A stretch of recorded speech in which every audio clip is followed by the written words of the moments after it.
Hari ini saya akan review satu lagi panel pameran yang saya buat sendiri ya, yang mana saya cuba untuk tutup satu lagi ruang terbuka ya. Ruang ni berhampiran dengan tangga.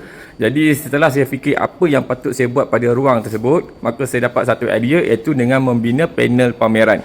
Okey, macam biasa panel ni saya buat daripada kayu pine. Yang mana ukuran jarak setiap kayu pine ni cukup untuk lekat satu karya sama ada menegak ataupun melintang ya.